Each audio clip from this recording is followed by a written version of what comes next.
Good morning, everyone. Welcome to our November 25th, 2025 Madison County Fiscal Court meeting here in our Madison County Courthouse Annex. This is a regular scheduled meeting. Appreciate everybody being here. Members of the court, it looks like maybe we should start having ham biscuits before every fiscal court meeting because of the crowd we have today. I appreciate everybody being here. This time I'd like to call this meeting to order. Clerk Barger, if you will, please call the roll. Master Combs. Here. Master Lockmuller. Here. Master Hughes. Gobble, gobble. Master Botkin. Present. Judge Taylor. Here. At this time, I'd like to invite my friend Tony Christian from Grace Point Church up to lead us in a word of prayer. Tony, appreciate you being here today.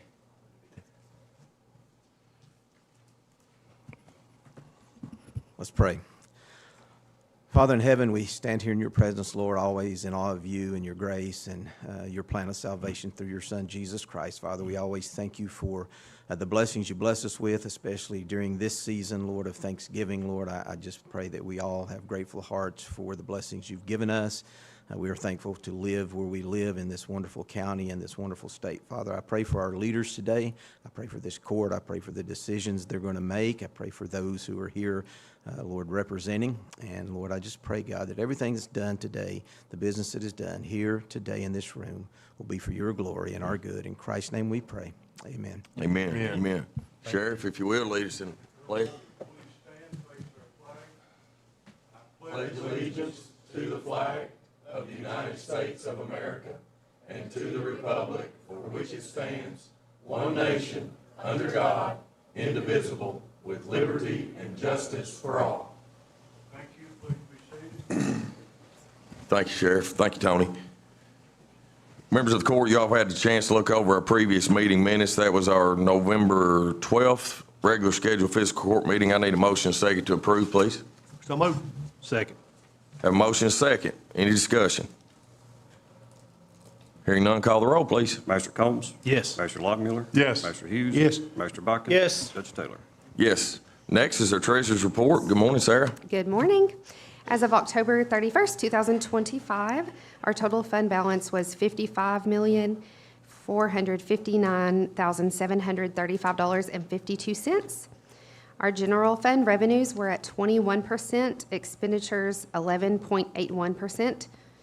Road fund revenues were 47.73%, expenditures 35.75%.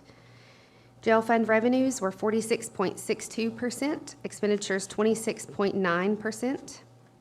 LGEA fund revenues were 90.88%, expenditures 0.97%.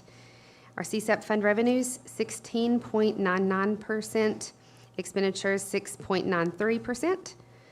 911 revenues were 21.13%, expenditures 14.94%. And our health fund revenues were 50.58%, expenditures were 31.2%.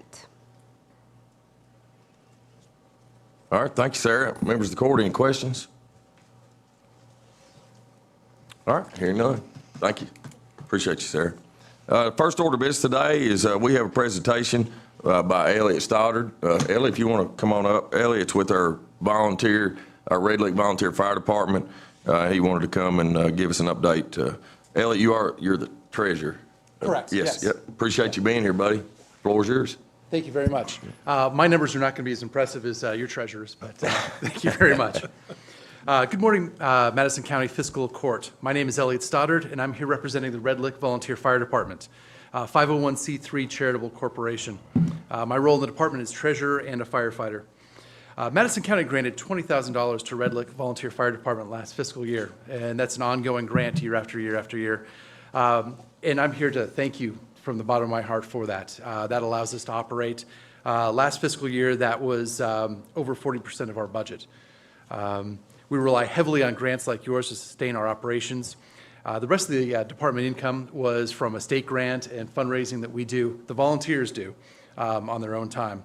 So thank you very much for that. Red Lake Volunteer Fire Department delivers a high level of service to the public for a volunteer price. We actually have half of our volunteers are paid professionals elsewhere in other fields, whether it's firefighters, like we have a firefighter here that grew up at Red Lake and he's now working with the county. We've got firefighters that work for BGAD and firefighters that work for Lexington, and then we've got EMTs that work in Madison County and other counties. So it's amazing that a volunteer fire department has half of our members that work for our paid professionals elsewhere. So they're literally spending their time doing their job afterwards. I don't know of any other profession where so many people volunteer to do their job after hours. So that's great. Red Lick Fire District is a small district covering less than 1,800 addresses, but we provide essential services to people in business there. As you know, our district is southeast Madison County. It runs approximately from the Bluegrass Army Depot in the north to the county line in the south, 421 in the west to the county line in the east, and it borders Estill, Jackson, and Rockcastle counties. Mutual aid is a huge part of what we do and what we rely on. We work closely with surrounding departments and, of course, with the county. The county is dispatched to each and every one of our calls, and then we are dispatched sometimes to other people's calls inside the county and outside. So we have responded so far this year to fires in Estill County, incidents in Rockcastle County, and Jackson County. And of course, we've responded to Berea. I like to joke with Berea that they'll invite us out to a fire if it's below freezing, or if it's on the side of a hill or a cliff. We get invited out to the Pinnacles frequently. Last time I was at the Pinnacles, I was on the side of a cliff at night fighting a fire, which, with a water pack on after hiking up the Pinnacles, that's always fun. One of the most important things about the way we work in this mutual aid system is our radio system. And I thank the county for that as well, because the radio system is so important for us being able to work with the county and work with the other departments within the county. And it really shows us how important that is when we work with other counties and other people that aren't on our radio system, such as Estill County and Jackson County. The difference is night and day, especially when it comes to response time. When other departments are called out to a fire that we're called to, and our volunteers are spread out throughout the county, which is kind of a nice thing. We're not stuck in a station. And so usually we've got a firefighter that's close to where the call is, and that firefighter can get there quickly. And because we have radios, we can radio in and tell the rest of the responding units what the situation is. Many times that's, we're all clear here, it's not a big deal, it's just a leaf fire, something small. I've been on several scenes where I've literally told county, we're good, thank you. And I've been on other scenes where, I've had to say, please send everyone. Get Bluegrass Army Depot rolling, get Berea rolling, get everything you can rolling. So the radio system is absolutely key to safety and security throughout the county. Number of calls that we responded to last year was 98 calls. And that's not a lot, but if you think about it, we've got 30 volunteers spending their time training, maintaining equipment, fundraising, and going on these 98 calls. This year, so far, the year's not even over yet, obviously, 131 calls have been dispatched. And that's included a couple times where we had 3 structure fires in a 48-hour period, and then another time where we had 2 structure fires in a 24-hour period. And we actually had 2 saves, which was incredible. One was a single-wide trailer that we saved. That is unheard of. It was a lightning strike, and thankfully the family knew that there was something going on, and they were able to call 911 quickly, and we were able to get there very, very fast. The structure was condemned, just like all old trailers get condemned when something happens to them, but the belongings inside were saved. So our volunteers, like I said, are on duty 24/7. We live in the community. We're close to where things happen, and that allows us to be on scene quickly and get information out. As I said, half of our members are professionals elsewhere. That helps us out so much. I'm not a professional firefighter. I'm a web developer by trade and software developer.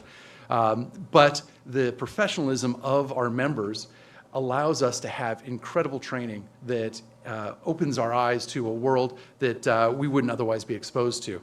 I've been volunteer firefighting since I was 16, and I've never been in a department that had so much professionalism and had such great training.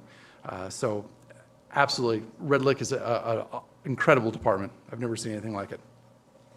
And it's not just the skills, but when we get on scene, a lot of times these firefighters and EMTs and so forth will have skill levels that are well practiced, and they'll be able to say, I've seen this before and I know how to do this. Actually watching our assistant chief, Chad, is incredible when he starts ordering tankers and organizing them and bringing them in for a structure fire. Incredible. One of the ways that we help firefighting in the future and emergency response in the future is by training junior firefighters. We allow 2 junior firefighters every year, and we bring young people up and into the fire service. Like I said, we have 1 firefighter here with the county that is a member of Red Lick. Our juniors, more often than not, tend to join a professional fire department at some point. We've got members that started with Red Lick that are now working for every department in the region. Our vehicles, we are a small department. Like I said, we've got 3 different vehicles. We've got a engine, of course, and it's a small engine, which is great for our district because we're able to get up small driveways and fight fires that other bigger engines can't. We've got a brush truck, which is even better at getting into remote areas. And then we've got a tanker. And these are some of our challenges. All of them were built in the 1990s. I think they're all 1998 models. And they are running out of time as it is. Replacing them is going to be tough, though, because of the current state of fire engine construction in the country. Even big departments like Fire Department of New York and Chicago are having problems getting fire engines. Of course, we're looking on the used market. And if they're not buying new engines, we're not getting used engines. Our tanker hasn't passed a pump test in 3 years. That's one of those things. Thankfully, most of the time when we use our tanker, we're using it into a drop tank and just dropping the water into it and going and filling up. Those are some of our challenges. I hope that I was able to impress upon you that members of Red Lake Volunteer Fire Department are very professional and provide services for southeastern Madison County that couldn't be afforded otherwise. Thank you very much. Thank you, Elliot. Appreciate it. Great report. Hey, will you talk before you leave? Will you talk just a little bit about the training, the little cargo trailers that y'all put together? It's pretty impressive. I got to visit that and kind of just talk about your training there with those containers. Yeah, so our assistant chief, Chad Furrow, really spearheaded that, put together a design. And so we have cargo containers that are stacked up with each other, and we purchased them from Bluegrass Army Depot. They're designed to be used for training search and rescue. There's a airpack confidence course where you get on all your gear and you crawl through it. And they literally took a shipping container and divided it in 4, horizontally and vertically. And so you climb through this space that is almost too small for me to fit in with an airpack. And then they restricted even further, so you have to take off your air pack and push that through and climb through. There's an area where you can learn how to, with 16-inch studs, standard studs in a house, learn how to actually crawl through that. Even somebody my size with an air pack on and full gear, I can get through that 16-inch space. And the idea is to give confidence to firefighters that they can get out of any situation. So there's also 2 burn cells in there that we haven't activated yet, but it's a great location because we a great training facility because we stacked up several containers. And so we've got a 3-story structure that we can train, putting ladders on, climbing ladders, going down ladders, just all sorts of basic stuff. Yep. Yeah, it's good. It's pretty impressive. Thank you, Elliot. Thank you. Yeah, thank you for your report. Yeah, thank you for being in the community.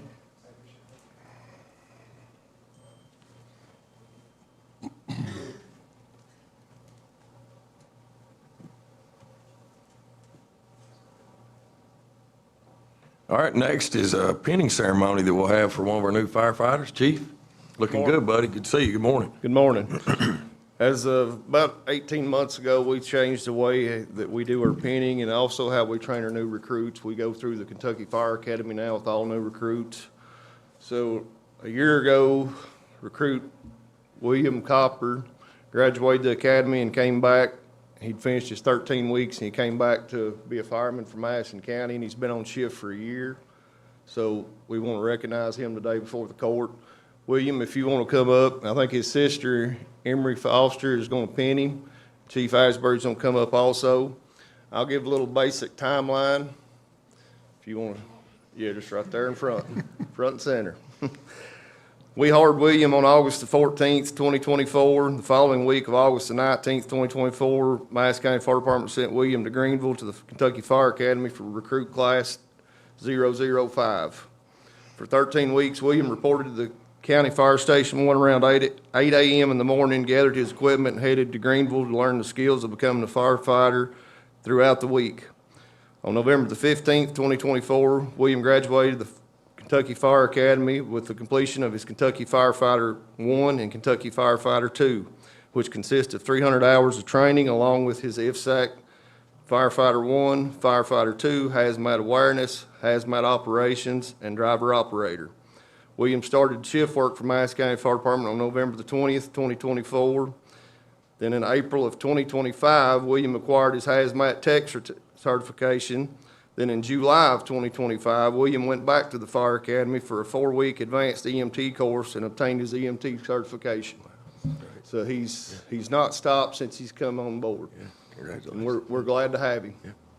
So now if you want to pin him at this time.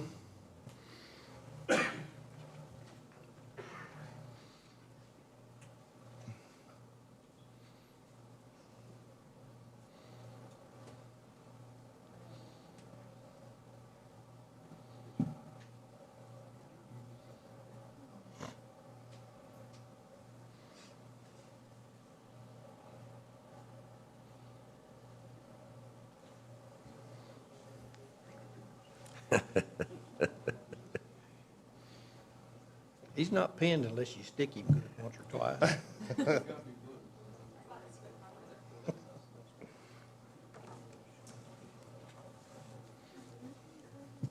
Where's he from? He's right here, graduated from Madison Southern High School.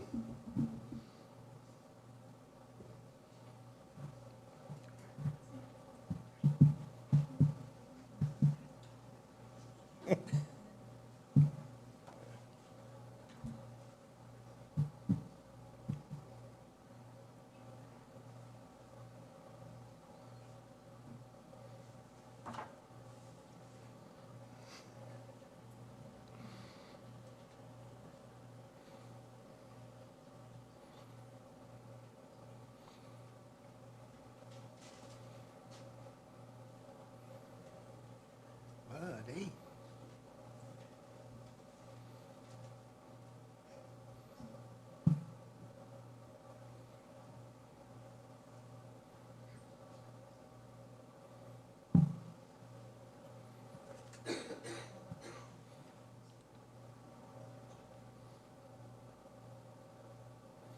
Good stuff. At this time, would everybody please get William a round of applause? He's bona fide.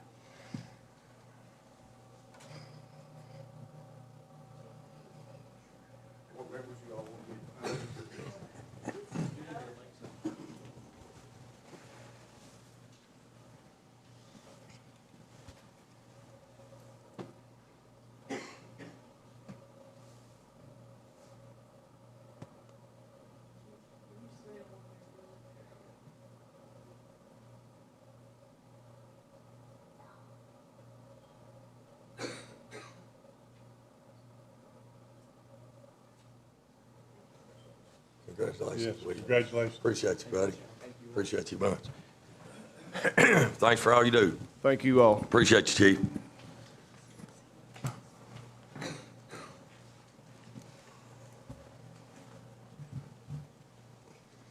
All right, next is second reading of ordinance 2025-013. This is land use change for 2719 Robbinsville Loop from UC1 Single Family Residential to UC4 General Business. Bert. Morning, everybody. Morning. It's an ordinance of the Madison County Fiscal Court, Kentucky, approving the zone change of 2719 Robbinsville Loop, Richmond, Kentucky, and authorizing the amendment of the official zoning map of Madison County, Kentucky. Whereas the hereinafter described land is located in Madison County, Kentucky, and whereas the Madison County Planning Commission held a public hearing on Tuesday, October 21st, 2025, to consider land use change request application from UC1 Single Family Residential to UC4 General Business. Upon presentation by the applicant and public comment and testimony, findings of fact were made by the Planning Commission as described in their summary of evidence, findings of fact, and recommendations of the fiscal court attached hereto and made a part hereof for all purposes. There's a list of the findings. Whereas the Madison County Planning Commission, upon hearing testimony, made a motion with unanimous consent to recommend to the Madison County Fiscal Court to approve the land use change request from UC1 to UC4. And whereas the Madison County Fiscal Court has reviewed said findings and recommendation of the Madison County Planning Commission, and being otherwise sufficiently advised, does hereby adopt the findings of fact made thereby. Now therefore be it ordained and enacted by the Fiscal Court of the County of Madison, Commonwealth of Kentucky, that the land use change classification of the following property be described by the following described property be changed by the ordinance from UC1 to UC4 classification. Section 1 has a legal description of the property. Section 2, that the Madison County GIS coordinator make the appropriate changes to the official zoning map of Madison County, Kentucky. And Section 3, that the county clerk cause this ordinance to be published in accordance with the Kentucky Revised Statutes. This ordinance shall become effective on the date of the second reading and adoption. Motion approve ordinance 2025-013, Judge. Second. Have a motion and a second. Excuse me. Any discussion today? This is the second reading. Is there anybody here today that, to discuss or talk about from the public 2719 Robbinsville Loop? Yeah.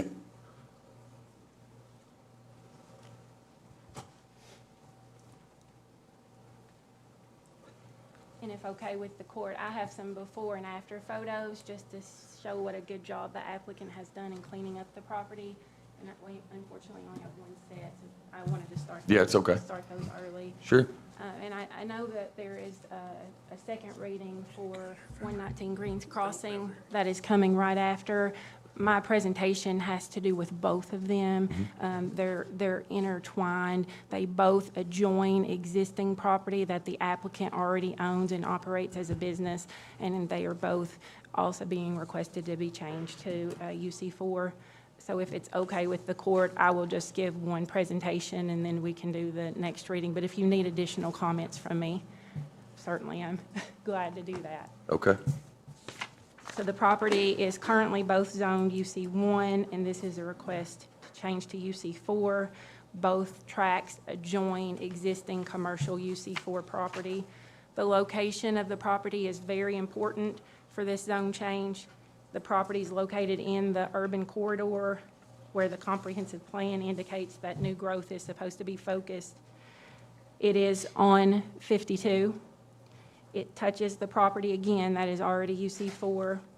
The comprehensive plan states that the main objective is to encourage infill and development near existing developed property, which is exactly what we're doing here.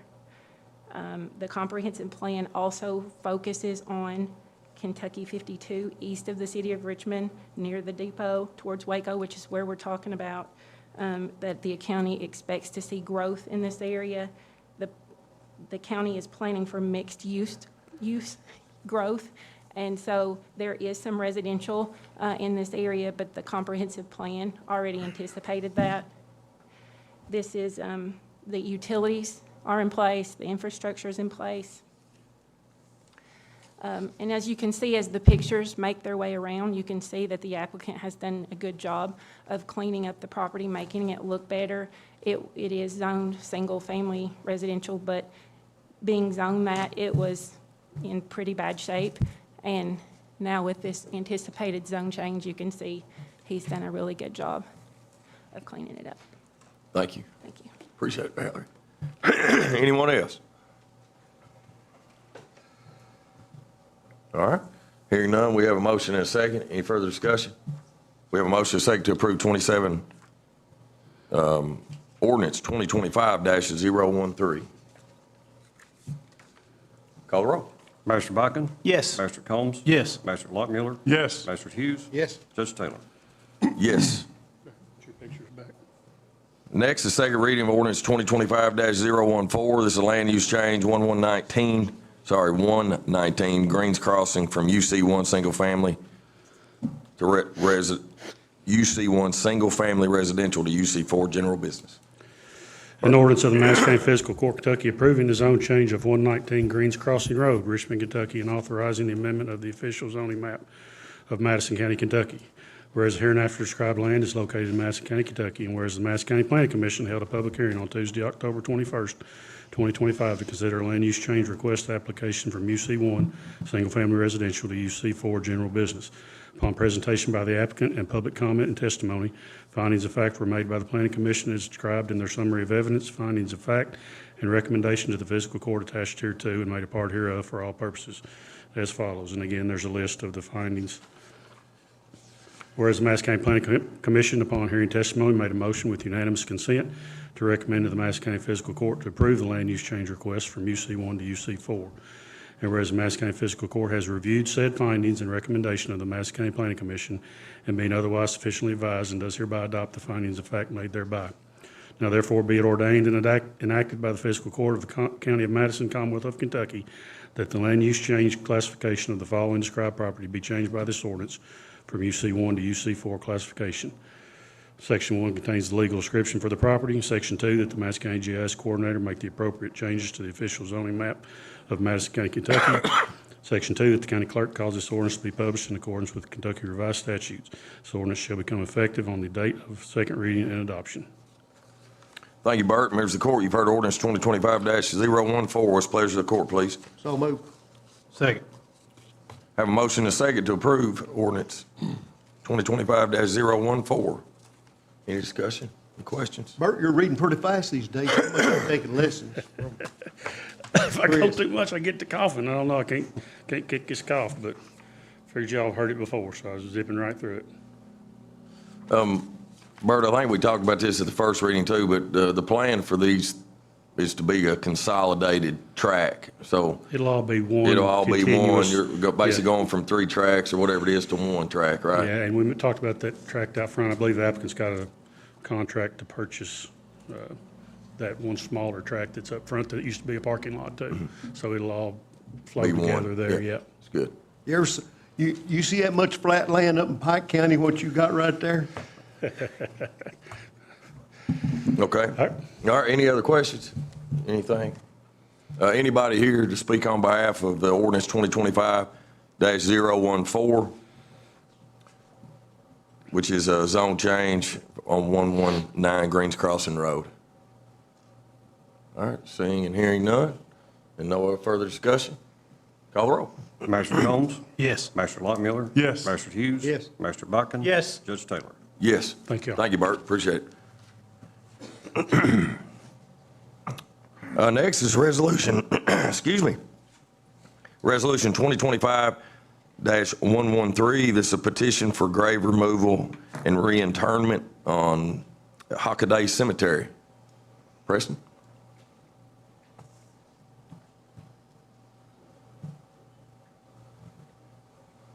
So if it's okay with the court, both the Hockaday Cemetery and the Kriegler Cemetery, they're in 2 different resolutions, which we had spoken in previous court about this. We'll just kind of have some discussion because I actually sort of read these before and a little hesitation based on reaching out to some of the families. So Preston, if you will, would you just give us an update on that before I read the resolutions? Absolutely. Thank you, Judge, and good morning, everyone. And I guess I'll start probably just take a complete step back for a reminder to the court, and particularly for the benefit of Master Lockmuller, who couldn't be a part of the last discussion, and then any of the crowd that's interested. So it does seem odd that we're at the fiscal court asking to remove graves. You would think that that's something that the circuit court or even the district court through probate matters would normally do. But the law in Kentucky is clear that an abandoned cemetery can either be moved by a local government if they get approval from the circuit court, or by the landowner if they get the fiscal court to determine that the cemetery has been abandoned, and then they take that order from the fiscal court to the Cabinet for Health and Human Services, Department of Vital Statistics, and apply for a permit to the state.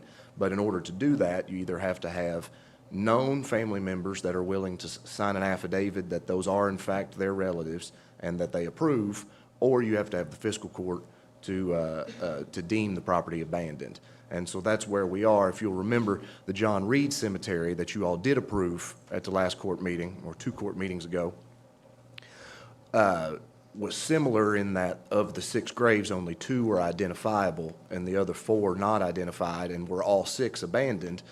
But Ms. Burton, who's affiliated with the Bluegrass Memorial Cemetery, had direct lineage to Mr. Reed and had signed an affidavit that she was comfortable moving that grave. However, we still needed you all to approve moving all the graves because we couldn't identify direct descendancy and they were abandoned. With the Krigler Cemetery and the Hockaday Cemetery, our discussion was a little bit more rounded because we wanted to make sure that any descendants we could find in the community had at least been contacted, had had an opportunity to weigh in if possible, and then we thought to think more about how the process would go. Now, again, the court's job is not necessarily to determine what that process ultimately looks like or what that notice is, but I think because this is a very sensitive matter that we all would agree, we wanted to make sure that this was all done correctly, and we believed that the John Reed Cemetery, that there had been enough work at that point to allow those graves to be deemed abandoned and start the process. So since that time, and I've got Chase Thomas from Oldham Roberts Powell Funeral Home, and he's been hired by the Begley family to do this work because a licensed funeral director would oversee and do this work. So particularly Magistrate Combs had got us a pretty good lead on a Hockaday heir, and using that and then just really doubling down to do a little extra effort and work, Mr. Thomas has identified descendants of both the Hockadays and the Kriglers and has reached out to them. And I submitted a package to Judge Taylor on Friday that you all should have, that in both cases, there's really three big things that were done. One, more work was done on the descendancy and lineage. And while many of those graves are still unmarked, and until we start the disinterment process, we may or may not find them to be marked, but a little bit more information about who could be, in fact, buried in these cemeteries, and then who their descendants may be. And all that information has been shared with the Historical Society. The Historical Society, you all asked us to contact them. They did not have any additional information that Mr. Thomas has. Actually, he's now provided them with information that they very much appreciated, so that when these bodies are reinterred, that there could be appropriate documentation of these families. And I think because of that, the second big thing is the known descendants that we have been able to contact have said they agree with this process and have sent Mr. Thomas emails to that effect. And then you'll also see in the package there were some other descendants that were contacted that did not say that they were for or against, but they've been notified, they appreciated the notification. And so total, there have been 3 Hockaday descendants and 3 Krigler descendants that have said they think this is the appropriate thing to do.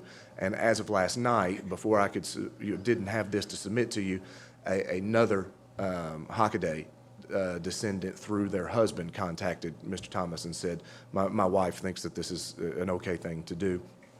So, and then also another thing, you asked for a little bit more notice other than just the newspaper. While the law only requires the newspaper, we know not everybody reads the newspaper.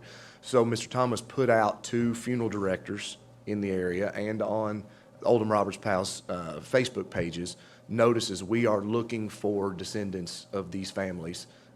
Please contact us. And while I don't know how fruitful that was, obviously there's been a lot more conversation. So all that by way of saying, the legal perspective that we're asking the court is to determine that for at least 10 years, these graves have been unattended and therefore abandoned, which would allow us to petition the state. But because of the nature of this sort of issue, because of its sensitivity, because of the request of the court, we've gone and done a little bit more digging. And I think now, and obviously, I hope you all are satisfied, but I would say in a situation of graves that are in certain situations 100, 150 years old, families that have dispersed, I think Mr. Thomas has done a really, really good job of trying his best to notify those families and where possible, get their input.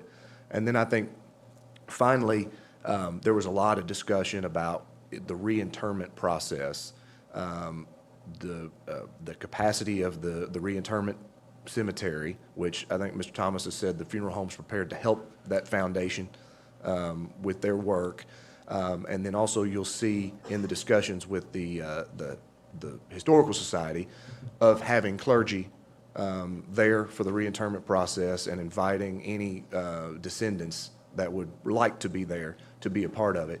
So I think coming all back to, while we're really just asking you to determine it to be abandoned because of how we all feel about these situations, we want you to know that this is going to be done in a way that will actually be more respectful and more dignified to the people buried in these abandoned cemeteries that may ultimately then have development all around them, be put into a more solemn public place and honored appropriately where possible, and allow these families an opportunity, if they so choose, to reconnect with that ancestor. Good. Thank you, Preston. Appreciate it. Members of the court, do y'all have any questions while we're in discussion about this topic at the time? Is there anyone else here that is a representative or descendant of either the Krigler or the Hockaday family? So that's all y'all have. It's just you two today. I just want to make a comment, Judge. Sure. First, I want to thank Brian for bringing it up in the last time we were looking at this to try to search and do some more research and that type of thing. Mr. Worley, I commend you, and Mr. Thomas especially you. If the information that we had on that you brought this time would have been here the first time, would have made that decision so much easier. It really wasn't a question, I don't think, for any of us about the legality of it. What our legal responsibility was black and white. Unfortunately, it was the moral side of it that was the dilemma. And I appreciate, it's a whole lot easier, like when we talk about the Reed Cemetery, when we had a Reed descendant up here saying that they were okay with that. And, to see that there's other descendants that you have found and reached out in contact and they are okay with it, that makes it, hey, if you can lay down and sleep with that decision, you're all right. If they're okay with it, I'm okay with it. I appreciate your work on that. Thank you. All right, anyone else? Just to echo what Tom said, thank you all for going above and beyond. I know that wasn't part of the process, but you honored our request, and I appreciate that for you doing that. And I've told the people that I've talked to that I have no doubts that you all will do this with dignity and respect, and assured them that it will be done decent and in order. So thank you all for that. Absolutely. Thank you. Thank y'all. Appreciate it, Preston. All right, members of the court, now, if it's okay, I'll go ahead and read both resolutions. Obviously, we'll vote on each one of them individually. So Resolution 2025-113, a resolution pursuant to KRS 381.755 and 901 KAR 5090, authorizing the removal and relocation of graves in an abandoned cemetery located upon property known as Hockaday Cemetery, located on the road south from Duncannon Lane past rear of I-75 rest area, which used to be, following gravel lane, 0.2 miles from end of pavement owned by Begley Properties LLC, a Kentucky limited liability company. Whereas a certain tract of land located within the confines of Madison County, Kentucky, and further described in Exhibit A hereto contains 2 marked and 48 unmarked graves which have been abandoned. And whereas Begley Properties LLC is current and/or former owner of the property has requested pursuant to KRS 381.755 subsection 1 that the Madison County Fiscal Court issue a resolution authorizing permanent removal and relocation of the subject graves, if any. And whereas the abandoned graves shall be permanently relocated at a suitable place at the expense of the property owner as provided by KRS 381.755 subsection 4, and pursuant to the procedures set forth by the Kentucky Administrative Regulations, 901 KAR 5090, Section 3. Now therefore be it resolved by the Madison County Fiscal Court, Section 1, that pursuant to KRS 381.755, the Madison County Fiscal Court hereby orders that the 50 graves, 2 marked and 48 unmarked, herein above mentioned, may be permanently removed and located as 60 days have expired since notice of said intended action was first published in the Richmond Register on July 5th, 2025 through July 26, 2025. B, the graves are abandoned as unintended for a period of 10 years preceding the date of this resolution. Section 2, that this resolution shall become effective on the date of its passage. Members of the court, you've heard Resolution 2025-113. Can I get a motion and a second for approval, please? Motion approved, Resolution 2025-113, Judge. Second. Any more discussion? Hearing none, Clerk Barger, call the roll. Master Luckmiller? Yes. Master Hughes? Yes. Master Bucking? Yes. Master Combs? Yes. Judge Taylor? Yes. Thank you all. Next, Resolution 2025-114, a resolution pursuant to KRS 381.755 and 901 KAR 5090, authorizing the removal and relocation of graves in an abandoned cemetery located upon property known as Kriegler Cemetery, located on Langley Drive, owned by Begley Properties LLC, a Kentucky limited liability company.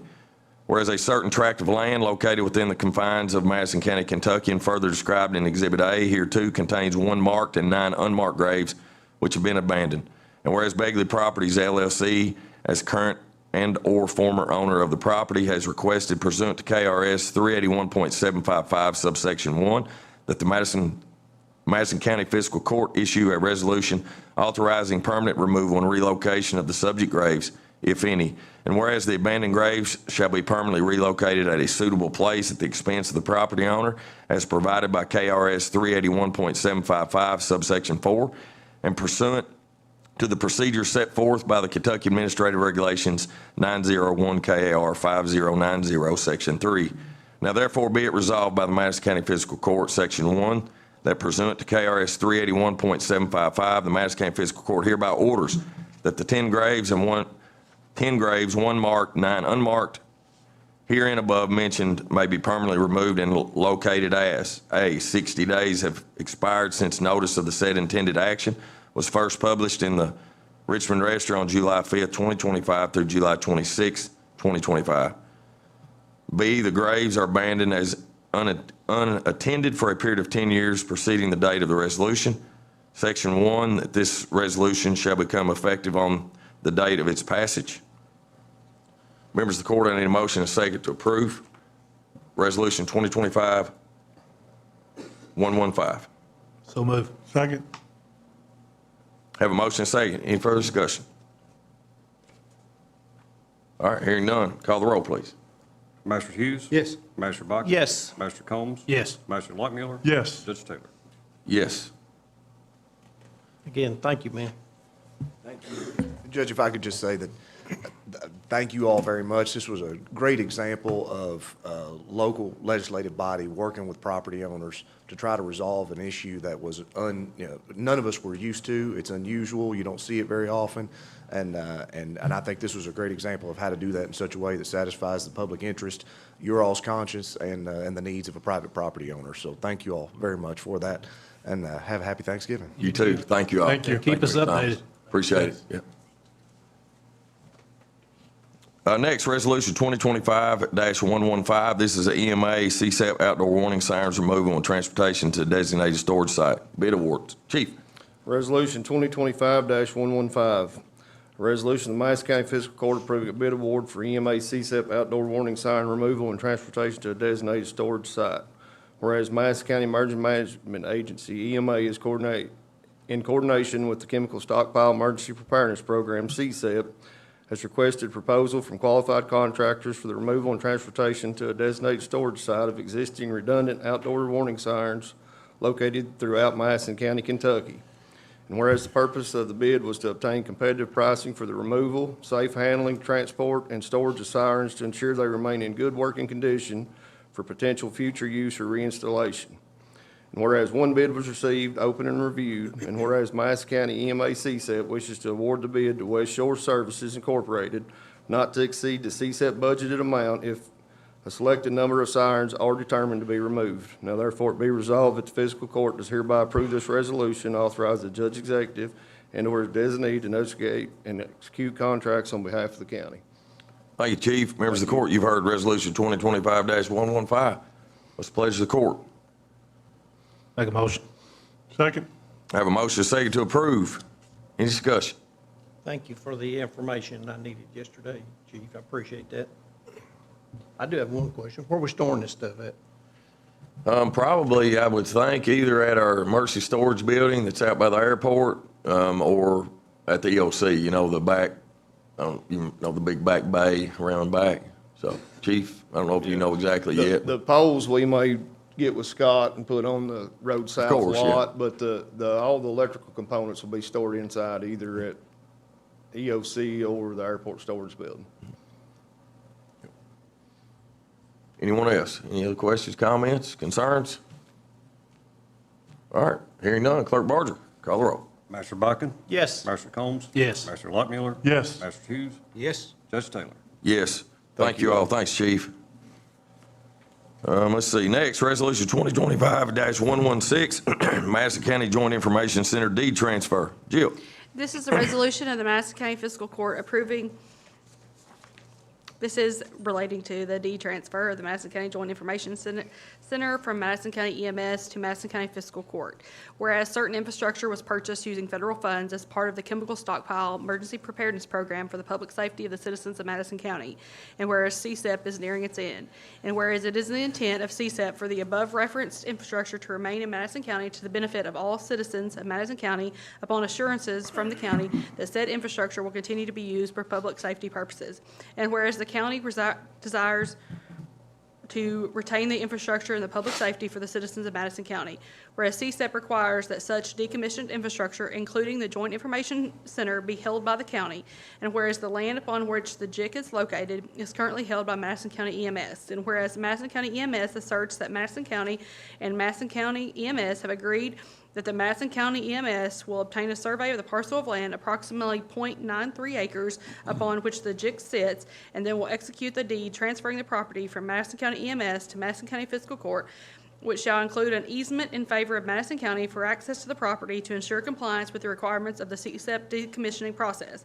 And whereas subsequently, Madison County and Madison County EMS will enter into a memorandum of understanding under which Madison County EMS will have the use of the training rooms on the ground floor and the first floor of the JIG. Now therefore it be resolved that the fiscal court does hereby approve this resolution and authorizes the judge executive and/or his designee to negotiate and execute contracts on behalf of the county.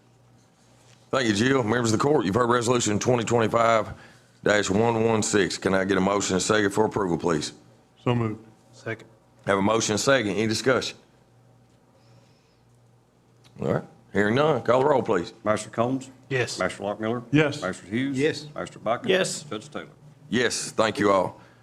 Next, Resolution 2025-117, Madison County Joint Information Center Facility MOU for Madison County EMS. Jill?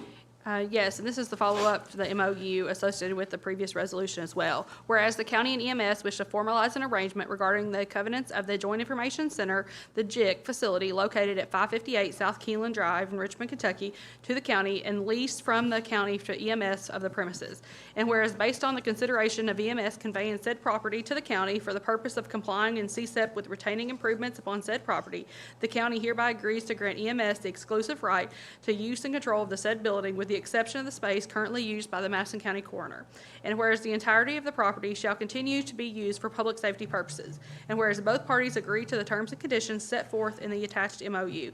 That now therefore be it resolved that the fiscal court does hereby approve this resolution and authorizes the judge executive and/or his designee to negotiate and execute contracts on behalf of the county. Motion approved resolution 2025-117, Judge. Second.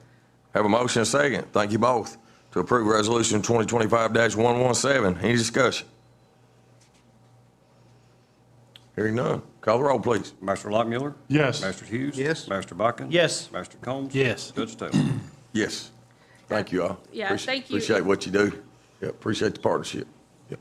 Yeah, this was definitely a unorthodox process as well.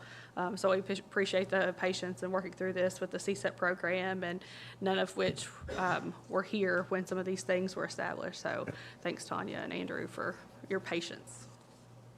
Thank you all for being here. I like your guests, too. Feel excited to be here, looks like. Yeah. We get in trouble if we don't bring her, so we have to make sure we got her with us. Next, first reading of ordinance 2025-015. This is a land use change, 107 Carr Lane from UC1 Single Family Residential to UC6 Public and Semi-Public. Bert? An ordinance of the Madison County Fiscal Court, Kentucky, approving the zone change of 107 Carr Lane, Richmond, Kentucky, and authorizing the amendment of the official zoning map of Madison County, Kentucky. Whereas the hereinafter described land is located in Madison County, Kentucky, and whereas the Madison County Planning Commission held a public hearing on Tuesday, November 18th, 2025, to consider a land use change request application from UC1 Single Family Residential to UC6 Public Semi-Public. Upon presentation by the applicant and public comment and testimony, findings of fact were made by the Planning Commission as described in their summary of evidence, findings of fact, and recommendation to the fiscal court attached hereto and made a part hereof for all purposes as follows. And again, there's a list of the recommendations there. Findings of fact. Whereas the Madison County Planning Commission, upon hearing testimony, made a motion with unanimous consent to recommend to the Madison County Fiscal Court to approve the land use change request from UC1 to UC6. And whereas the Madison County Fiscal Court has reviewed said findings and recommendation of the Madison County Planning Commission and been otherwise sufficiently advised, and does hereby adopt the findings of fact made thereby. Now therefore be it ordained and enacted by the Fiscal Court of the County of Madison, Commonwealth of Kentucky, that the land use classification of the following described property be changed by this ordinance from UC1 to UC6 classification. Section 1 contains a legal description of the property. Section 2, that the Madison County GIS Coordinator make the appropriate changes to the official zoning map of Madison County, Kentucky. Section 3, that the county clerk cause this ordinance to be published in accordance with the Kentucky Revised Statutes. And Section 4, this ordinance shall become effective on the date of the second reading and adoption. Thank you, Bert. Members of the court, you've heard the ordinance, first reading of ordinance 2025-015. Of course, we will vote to accept it. For the minutes, we're not approving anything because first reading you don't approve. So do I have a motion and a second to accept the first reading of ordinance 2025-015? So moved. I was waiting on Steve. Second. Thank you. Okay. I know you want to make the motion. Any questions? Any questions y'all might have here for the first reading? I think we've talked a lot about this. We didn't know we were going to be having to take this route whenever we first started the conversation about our Yeah, tract of land for we're the just trying fire to make sure station. our zoning map is accurate, right? There's been some question whether we had or didn't have to do this, but at the end of the day, the conversations the judge and I have, we want our zoning map to be accurate. That's just for the public, so they know that's a public facility there. And then if there is a potential sale of some of that additional property in the future, anybody that wanted to purchase it would probably want To another an public accurate- agency. To another agency, they would want the zoning to be accurate. It would make that process go easier. So this is just kind of going through the motions to make sure our map is accurate. I's dotted, T's crossed, and transparent. And what a fabulous presentation this was to the planning commission, if I do say so. Because he gave it. That was a given. Yeah. Jill signed the application, so I'll give her the credit. All right. Hearing no comments, call the roll. Thanks, Bert. Magistrate Hughes? Yes. Magistrate Bakken? Yes. Magistrate Combs? Yes. Magistrate Lockmiller? Yes. Judge Taylor? Yes. And for first reading of ordinance 2025-015, for any citizen that would like to make public comment, please feel free to email the comment to comments@madisoncountyky.gov. A draft of the copy of this ordinance will be available on our website at www.madisoncountyky.gov under the Government tab, Transparency Public Notices. Also, you're more welcome to come to our next fiscal court meeting, which I think will be December 16th, which will be our second reading, or feel free to call the office if anybody has any questions. Thank you. Next, first reading of ordinance 2025-016.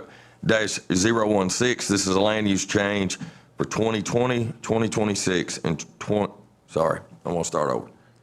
A land use change for 220, 226, and 230 Waco Loop from UC7 Agriculture to UC4 General Business. Bert. An ordinance of the Madison County Fiscal Court, Kentucky, approving the zone change of 220, 226, and 230 Waco Loop, Waco, Kentucky, and authorizing the amendment of the official zoning map of Madison County, Kentucky. Whereas hereinafter described land is located in Madison County, Kentucky, and whereas the Madison County Planning Commission held a public hearing on Tuesday, May 20th, 2025, to consider a land use change request application from UC7 Agriculture to UC4 General Business. Upon presentation by the applicant and public comment and testimony, findings of fact were made by the Planning Commission as described in their summary of evidence, findings of fact, and recommendations of the fiscal court attached hereto and made a part hereof for all purposes as follows. And again, there's a list of the findings. Whereas the Madison County Planning Commission, upon hearing testimony, made a motion with unanimous consent to recommend to the Madison County Fiscal Court to approve the land use change request from UC 7 to UC 4. And whereas the Madison County Fiscal Court has reviewed said findings and recommendation of the Madison County Planning Commission and being otherwise sufficiently advised and does hereby adopt the findings of fact made thereby. Now therefore be it ordained and enacted by the Fiscal Court of the County of Madison, Commonwealth of Kentucky, that the land use classification of the following described property be changed by this ordinance from UC 7 to UC 4 classification. Section 1 contains a legal description for the property. Section 2, that the Madison County GIS Coordinator make the appropriate changes to the official zoning map of Madison County, Kentucky. Section 3, that the county clerk cause this ordinance to be published in accordance with the Kentucky Revised Statutes. This ordinance shall become effective on the date of second reading and adoption. Thank you, Bert. Members of the court, you've heard ordinance 2025-016. It is a first reading, so I need a motion to accept and just accept it into the minutes. Second. Have a motion and a second. Any conversation, any discussion? Any complaints, Bert? What's that? Anybody complain? No, on this one, no. They actually are cleaning some of that property up. This is, I call it downtown Waco. I don't know if that's right or not, Billy Ray, but it's right there. Downtown. It's just off the four-way there, and a lot of that area is used for commercial property already. It's certainly not applicable for, or appropriate for agriculture. I mean, this is a 1.5, 2 acre lot. Nobody's gonna farm that. So not only did they clean the lot up, but they're gonna have a little business there. And I've actually got some other calls since this happened. I think maybe some other people that are interested in that area, maybe in that downtown area. So hopefully they'll get that area cleaned up and looking a little better. Good. All right, anyone else? All right, call the roll. Master Buchan? Yes. Master Combs? Yes. Master Blackmuller? Yes. Master Hughes? Yes. Judge Taylor? Yes. Thank y'all. On ordinance 2025-016, for any citizen that would like to make public comment, please feel free to email the comment to comments@madisoncountyky.gov. A draft copy of this ordinance will be available on our website at www.madisoncountyky.gov under the Government tab, Transparency and Public Notices. As I said before, you're welcome to call our office. Welcome to come to our next fiscal court meeting, which will be the second reading on December the 16th. Thank you, Bert. Next is Resolution 2025-118. This is the fiscal court meeting schedule for calendar year 2026. Hard to believe. I know. This is a resolution to approve the Madison County Fiscal Court meeting schedule for calendar year 2026. Whereas the Madison County Fiscal Court has established a fiscal court meeting schedule, and whereas the Madison County Fiscal Court meeting schedule is updated annually, which is attached to this resolution. And now therefore it be resolved that the fiscal court does hereby approve this resolution and authorizes the judge executive and/or his designee to execute the same on behalf of the county. Motion approved resolution 2025-118, Judge. Second. Have a motion and a second to approve Resolution 25-118. Any discussion? Call the roll. Master Combs? Yes. Master Blackmuller? Yes. Master Hughes? Yes. Master Buchan? Yes. Judge Taylor? Yes. Next, Resolution 2025-119. This is Freelance Media Content Specialist Services Bid Award. Whereas the Madison County Fiscal Court requested quotes from qualified candidates that wish to assist in the Information Technology and Communications Department with multimedia content production. And whereas the Fiscal Court understands the importance of creating compelling and effective media content to engage the community, disseminate important information, and promote public awareness. And whereas one bid was received, opened, and reviewed. And whereas the Fiscal Court wishes it to enter into a contract with Landry Luxon Consulting for freelance media content specialist services. Now therefore it be it resolved that the Fiscal Court does hereby approve this resolution and authorizes the judge executive to negotiate and execute the same on behalf of the county. Thank you, Jim. Members of the court, you've heard Resolution 2025-119. What's the pleasure of the court? So moved. Second. Have a motion and a second for approval. Any discussion? Hearing none, call the roll. Master Blackmuller? Yes. Master Hughes? Yes. Master Buchan? Yes. Master Combs? Yes. Judge Taylor? Yes, thank you all. Next is personnel. Good morning, Jessica. Morning, everyone. Morning. I just want to request your all's approval for the hiring recommendations in your packet. So moved. Second. Have a motion and a second to approve the hiring recommendations in your packet. Any discussion? Hearing none, call the roll. Master Hughes? Yes. Master Buchan? Yes. Master Combs? Yes. Master Blackmuller? Yes. Judge Taylor? Yes, thank you. Thanks, Jessica, appreciate it. Next is our judge's report. I've got a few things. First, I want to wish my colleague here a very happy birthday. Thank you. Yeah, 50 looks good on you, right? Oh, man. Yeah. It was good, 51. Mayor Fraley's Merry Mingling will be on Saturday, November 29th from 6 to 8 p.m. at the Old Town Artisan Village. Join him for the annual tree lighting, caroling, free refreshments, marshmallow roasting, and much more. Shop Small Saturday will be this coming Saturday, November 29th. Shop Small Saturday encourages local to shop small and small local-owned shops for Christmas season. Christmas parades. Richmond's Christmas parade will be on Friday, December the 5th, beginning at 6 p.m. Should arrive on Main Street around 7 p.m. And then Berea's Christmas parade will be the following day on Saturday, December 6th at 6 p.m. Please be mindful of road closures and increased traffic. Always remember to visit our website, Madison County, or www.madisoncountyky.gov/community events to see a list of some of the events happening throughout our community. If you have an event, please share your event on that calendar so that other people know what's going on in the community and things might not conflict with one another. Madison County government and its related offices will be closed on Thursday, November 27th and Friday, November 28th for Thanksgiving break. Offices will be reopened on Monday, December 1st, and happy Thanksgiving to everyone. Chief, I also want to talk to you a little bit. I want to commend you, and I don't know if you've got time. I want to run up here real quick, sort of during my report. I know you've been working with the Waco Volunteer Fire Department. Seems like we've had a lot of awesome things going on in the community when it comes to first responders today and fire. I know you've been working with the Waco Volunteer Fire Department. We found out a couple years ago that their ISO ratings were lower, weren't where they should be, and so I know you're working with them, which is great for that community, because obviously a lower ISO rating means lower insurance premiums for those citizens in that area. You want to give an update on that? Correct. Back in April, I think we started working with ISO. Waco Fire Department is a 910 ISO rating, which is basically you don't have any protection. So we started working with ISO, and the chief and assistant chief out there got with me, and they sent me some documentation that they had, and we forwarded it up to ISO.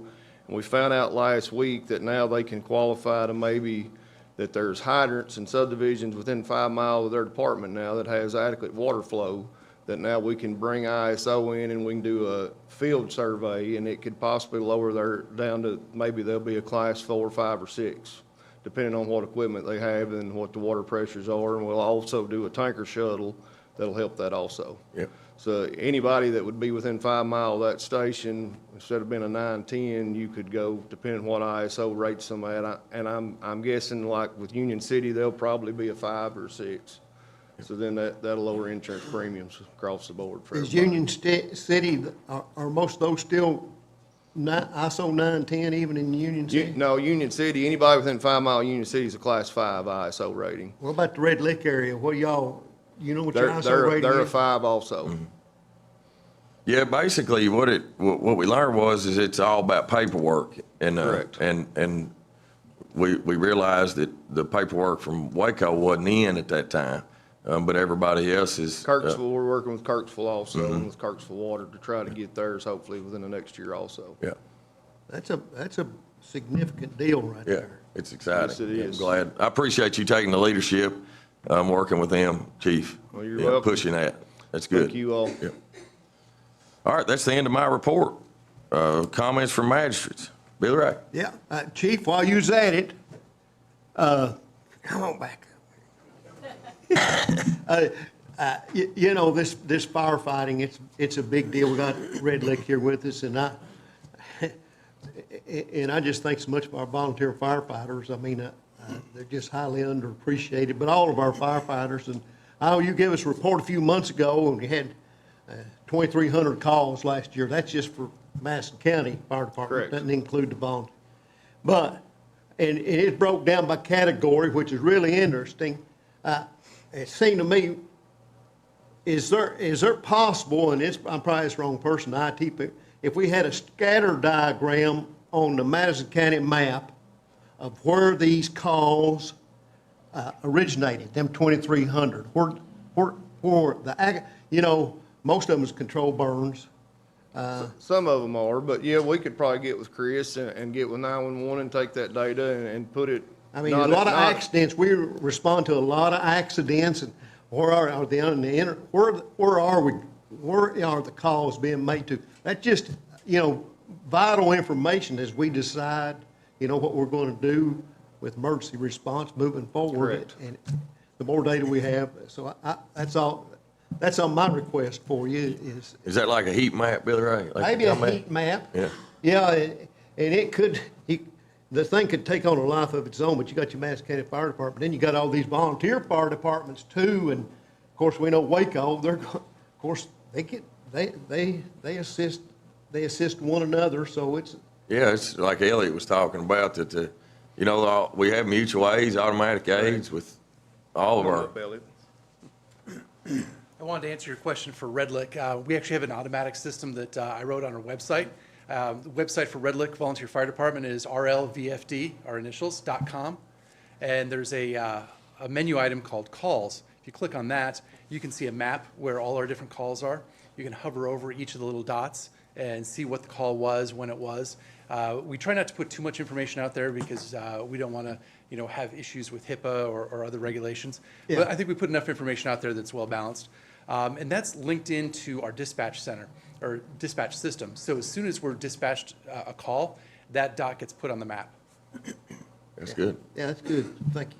You're welcome. The other thing, I got accosted this morning,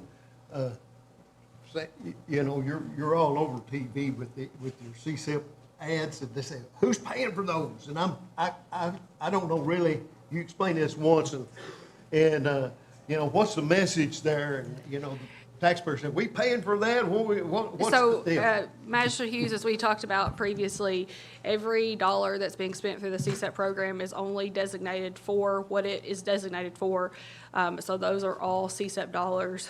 There were significant or specific dollars that were put into play years ago for closeout messaging. And that closeout messaging. That's what that is closeout messaging. Is exactly what it says and exactly what each of those ads say. It is about thanking the community and all of those first responders, all of those people, which there are thousands of people that have supported the CSEP program over the course of its lifetime. Not only those at the Bluegrass Army Depot demilitarization, but think about the first responders, think about the people who've worked at the EOC and the CSEP program for the life of that.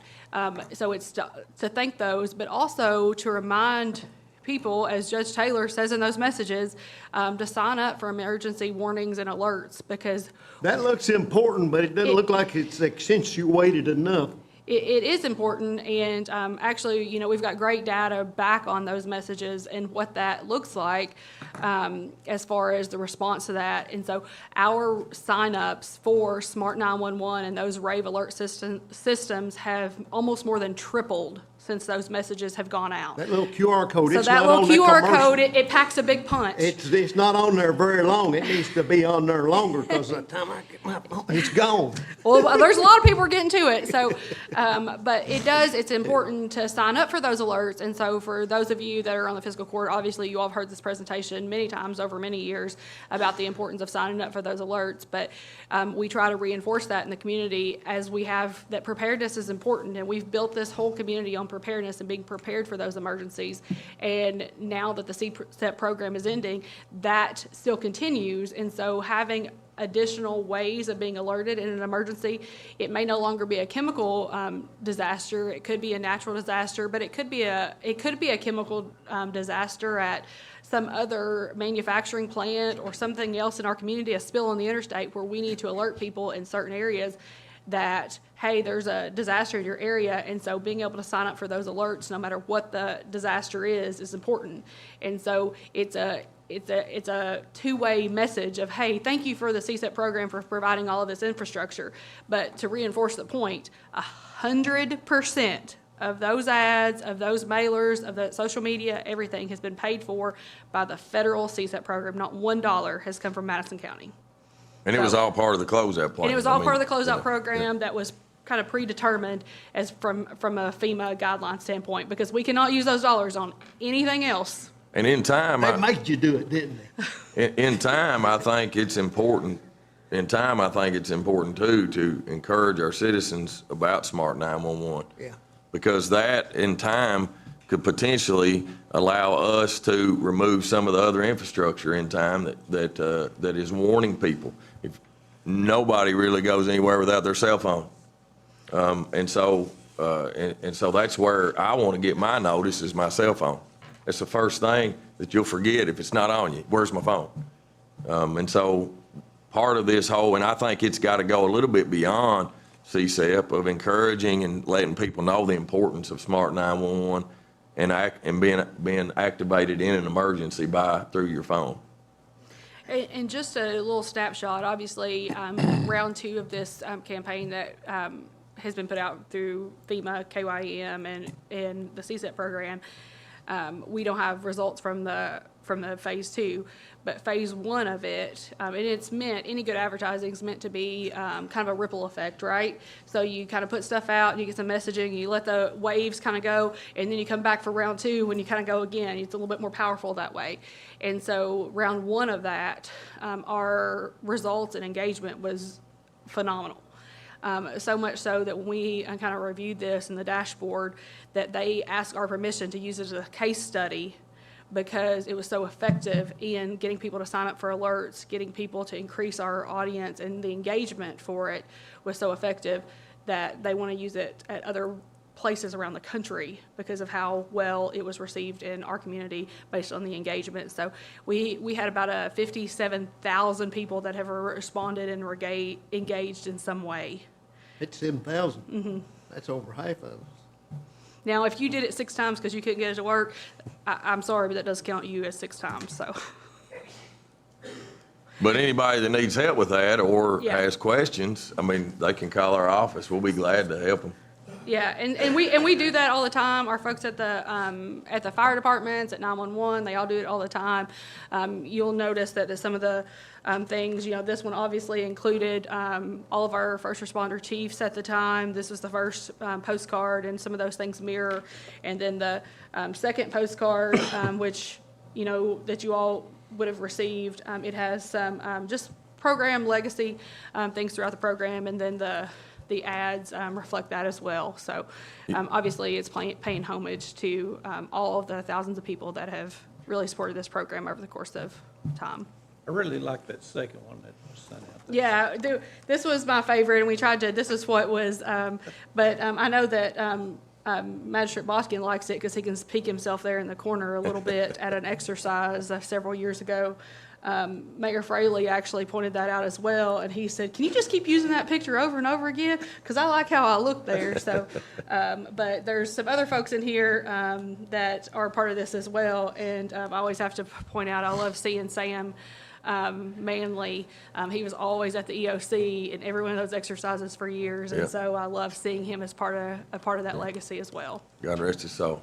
Billy Ray? Won't you, there's been a big deal going on out there at that Armor Depot while we're talking about it. I mean, McConnell got 27 million. That's not chicken feed, 27 million. What's that going to amount to? And then are there other entities looking to participate out there that you could talk about? Well, I can't speak on a lot of it because, we're really not included on what goes on inside the fence. Now, every now and then we'll get updates and things like that, but very excited about Leader McConnell's funding in this continuing resolution.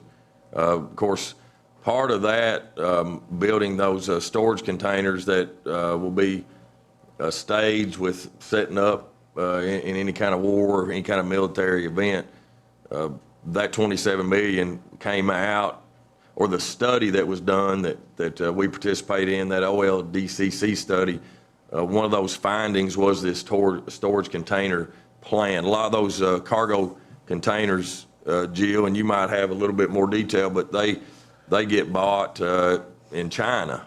And so this will allow some of that manufacturing to be right here in the United States, and luckily we're going to maybe get something going at the Bluegrass Army Depot.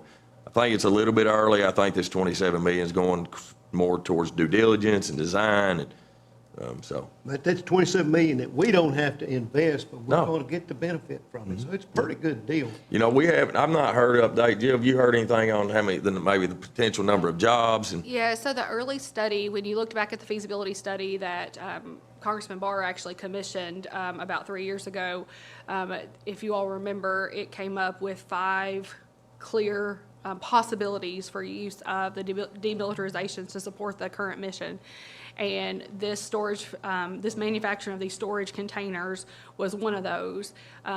There were 2 that were really exciting because they did bring a lot of jobs and job replacement for those who have on the existing footprint. Between 400 and 1,200 jobs is what was initially part of the feasibility study that was anticipated. Now, that doesn't count construction or anything of that nature. As Judge Taylor mentioned, this specific line and manufacturing of these storage facilities is currently happening in China. And so obviously there is a desire to bring those jobs and that resource to the United States for security purposes, for access purposes. And I think that it'd be obviously great for Madison County, but 400 to 1,200 jobs, I know is a pretty big range. But part of that is we don't have a good model because it doesn't currently exist in the United States. And so there's been some proposals put out from companies of what that would look like, what that would take, and that's where those numbers come from. But it's obviously significant for Madison County and something that the judge and our team has worked with. Several years, yeah. Yeah, for several years, my entire time here. This has been part of the conversation of what can we do and how can we make that a priority. Yeah, one thing about it too is that, you know, a lot of people in the community, they thought because the D-mill is over that the Bluegrass Armory Depot, you know, people have a little bit of a false perception that it's closing down. It's not. I mean, our partners inside the fence out there and the employees of the Bluegrass Armory Depot work tirelessly every day to support the war fighters and supply them with the things they need. And so this is just an addition. They do an excellent job. So It's essentially a huge industrial park in the middle of our county that it's real good. Yep. Yep. It's a good news. But anyway, Yep. I'm done. All right, thank you. Tom? Just a couple things, Judge. I've been getting some phone calls about some potholes that we've got out on Cal East, down on White Station, a couple other places, and I've relayed those to the state to get those things done. And along with that, I just want to say that, you know, every single one of us, every person in this room, we all sit in here and we're all cordial to each other, and we all, I'm trying to be articulate about this. You need Preston Worley here because he's articulate. Boy, he's a dandy, ain't he? I guess what I'm saying is what we see of all of us sitting right here is the shell. We have no idea what's going through everybody's mind, what things are happening outside of what's in this room that are affecting, you know, those individuals. And I'm saying that because of Brandon. Brandon's one of the people that, you know, he's got a really important job. He has to cover a lot of ground. He can use our prayer. He's got a lot of things going on in his life that you could just lift him up. He'd certainly appreciate that. And that's all I'll say about that. Judge, I want to say happy Thanksgiving to all of our employees. If you are going to be out traveling, you know, hopefully you get to stay home. But if you're going to be out on the road, you're going to be out traveling, you know, please be careful. A lifetime ago, Judge, when I was a young man, I was stationed at Shaw Air Force Base. And at the start of the holiday season, Thanksgiving and Christmas seasons, they out by the main gate, there was a vehicle that they would bring in and park out there. It was destroyed. Just absolutely destroyed. It went down to the junkyard and got it someplace, but it's absolutely wrecked. Okay, that got your attention, but what really got your attention was the big sign that was posted up beside it that said, please be careful, you're now entering the most dangerous place in the world, a public highway. So, you know, if you travel, please be careful out there because everybody don't pay attention. There's cell phones, there's kids in the back throwing bottles and suckers and everything else. So just be careful while you're out there and try to enjoy your holiday, and please come back safely to us. Mr. Thomas, glad to see you here today, and that's the only thing I had left. That's right. If anybody needs me, Judge Angry, be at 209-765. Thank you, Tom. Brian? Just want to wish everyone a happy Thanksgiving, and especially to our employees, and give a shout out to the 4-H for the ham and the judge for preparing it. Thank you for that. And this. Thank Jenny for buying them, too. Yeah. Yeah. But other than that, Judge, just glad to be here. Thank you, buddy. Just support that. Happy Thanksgiving to not only the employees that make every day a positive day for Madison County, but all of our constituents too, and hope they have a great time and a safe time with their families. Thank you. Counselor? You good? Happy Thanksgiving. Yeah. Can you pull your mic towards you? I don't have anything. Sheriff? You good? All right, appreciate you all bunches. Department heads, any department heads today need to address the court? Comments from public? Any public comment today? All right. I need a motion to pay, a motion and second to pay the claims and approve the transfers. So moved. Second. Motion and second. Any discussion? Hearing none, call the roll, please. Master Buchan? Yes. Master Combs? Yes. Master Lockmiller? Yes. Master Hughes? Yes. Judge Taylor? Yes. Our next meeting is December 16th, 2025. Remember, that is the third Tuesday. We only have one meeting in December due to the holidays. So it will be the third Tuesday, December 16th at 9:30 a.m. That'll be right back here in our Madison County Fiscal Courtroom. Again, December 16th, 2025, 9:30 a.m. I need a motion and second to adjourn. So moved. Second. Call the roll. Master Combs? Yes. Master Lockmiller? Yes. Master Hughes? Aye. Master Buchan? Yes. Judge Taylor? Yes. Thank you all. Appreciate everybody being here today.